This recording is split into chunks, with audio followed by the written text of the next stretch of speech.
Muito bem, parei de treinar por pouco tempo, Floquinhos. Como é que eu faço, né, para voltar a treinar? Então já clica no gostei, se inscreve aqui no canal e vamos pro vídeo que o Floquinhos hoje tá carente.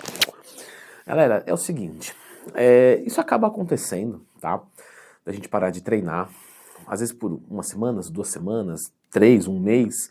Eu vou falar aqui mais ou menos até 1, 2, 3 meses, né, que eu considero um tempo de intervalo aceitável. Assim, quando você passa de 6 meses, 1 ano, dependendo do lastro que você tem com a atividade física, isso pode ser um pouquinho diferente. Como assim, Leandro?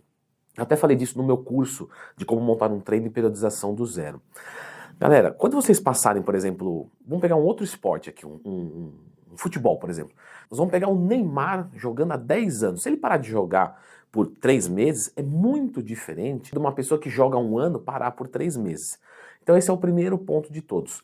O lastro, né, é quanto mais tempo você tem com a atividade física, mais isso vai ficando intrinsecamente seu. Vai se tornando, não é que você é dono daquilo, mas você é aquilo, né? E aí a volta é muito mais rápida. Bom, na musculação, pessoal, quando a gente para por uma semana, é tranquilo. Isso até mesmo pode ser um deload, certo? O que é um deload, Leandro? Tem vídeo aqui no YouTube, então se tiver qualquer dúvida, Leandro Twin mais tema. Pode ser ali um período de deload. 2 semanas também pode ser um deload. Então, quando você fica 1, 2 semanas sem treinar, você pode até mesmo ganhar massa muscular, certo? Ganhar condicionamento, ganhar força. Desde que você mantenha uma boa alimentação e desde que isso seja merecido. Leandro, vou fazer deload, mas nunca treinei na vida. Não é funcionar.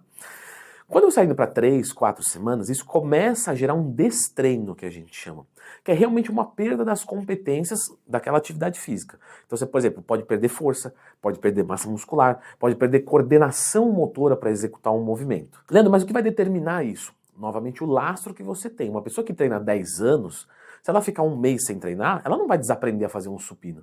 Mas uma pessoa que treina 1 mês, ficar 1 mês sem treinar, né, o pouquinho que ela aprendeu, ela vai perder, certo, meu amiguinho peludo? Leandro, mas você tá me enrolando. Vem cá, Floquinho, você também tá me enrolando.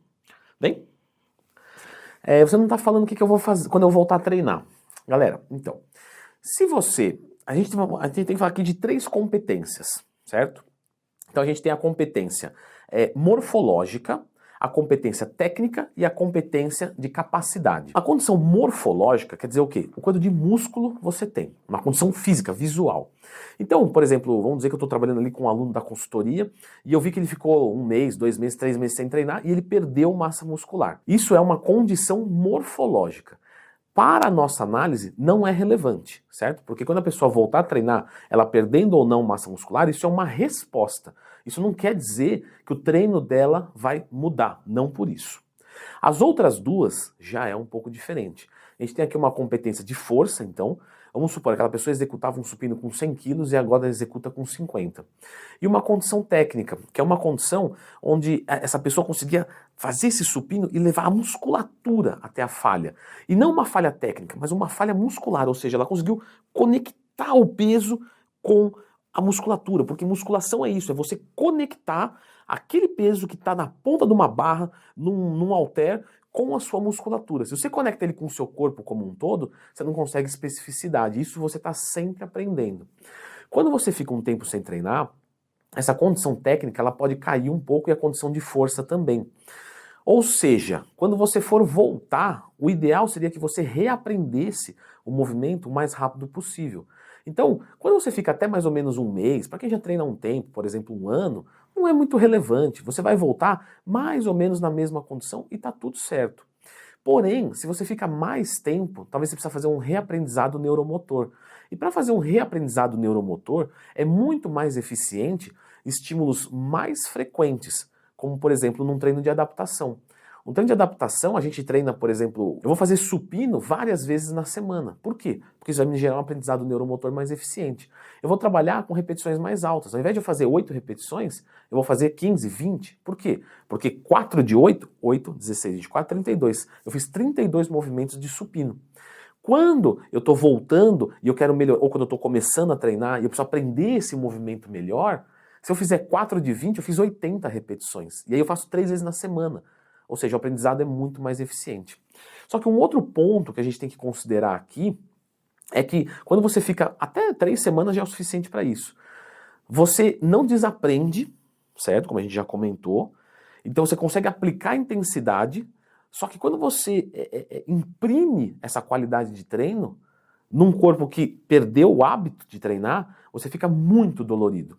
Então, por exemplo, o iniciante ele vai treinar, beleza. Uma pessoa que está voltando, vai treinar com um treino já de avançado, ela vai conseguir danificar muito mais a sua musculatura. Provavelmente esse cara vai sentir muito mais dor muscular tardia. Os dois estão descondicionados, mas um não tem técnica, o outro tem muita técnica.